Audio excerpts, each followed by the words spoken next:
Hello, তো চলো আজকে বাড়িতেই বানিয়ে ফেলি ফেস অয়েল। তো ফেস অয়েল বানাতে বেশি কিছু লাগছে না, লাগছে হচ্ছে এরকম কয়েকটা লবঙ্গ। তো ফার্স্টে কী করবে, এরকম লবঙ্গ নিয়ে এরকম টিস্যু পেপারে ভালো করে ফোল্ড করতে হবে।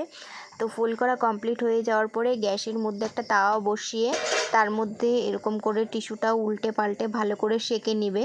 ভেতরে লবঙ্গগুলো কিন্তু থাকবেই। সেঁকা কমপ্লিট হয়ে যাওয়ার পরে নামিয়ে তোমরা লবঙ্গগুলোকে ভালো করে থেতো করে আবার গ্যাসের বসিয়ে আবার ওই পাশ ওপাশ ভালো করে সেঁকে নিতে হবে। কারণ তোমরা জানো যে লবঙ্গে অ্যান্টিব্যাকটেরিয়াল অ্যান্টিসেপটিক গুণ, কিন্তু ব্রণ সৃষ্টিকারী যে ব্যাকটেরিয়া থাকে সেগুলো কিন্তু ধ্বংস করতে সাহায্য করে। এটি কিন্তু ব্রণের দাগ কমাতেও কিন্তু সাহায্য করে, ত্বকের কিন্তু উজ্জ্বল বাড়ায়। কারণ নিয়মিত যদি লবঙ্গ তেল বা লবঙ্গ ভেজানো জল ব্যবহার করলে কিন্তু রক্ত সঞ্চালন বাড়ে, যা ত্বকের হারানো জেল্লা ফিরিয়ে আনে এবং ত্বককে মসৃণ করে। আমি তোমাদের এর আগেও কিন্তু লবঙ্গের টোনার দেখিয়েছিলাম বানিয়ে। তো তারপরে আসছি হচ্ছে ক্যাস্টর অয়েল। তো ক্যাস্টর অয়েলও কিন্তু খুব কার্যকরী, তোমরা সবাই জানো। ক্যাস্টর অয়েলে কিন্তু প্রচুর অ্যান্টিঅক্সিডেন্ট উপাদান, যা স্কিনের স্কিনের উজ্জ্বলতা ধরে রাখতে সাহায্য করে এবং ফাইন লাইন্স দূর করতে সাহায্য করে।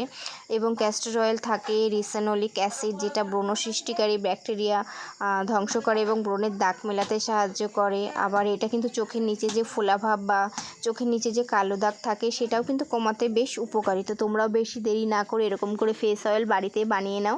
তো আমার কাছে এরকম একটা শিশি ছিল সিরামের, তাই আমি এটাতে বানিয়ে রেখে দিলাম। তো এরকম আরও ভিডিও পেতে আমাকে লাইক করো, কমেন্ট করো, ফলো করো। টাটা।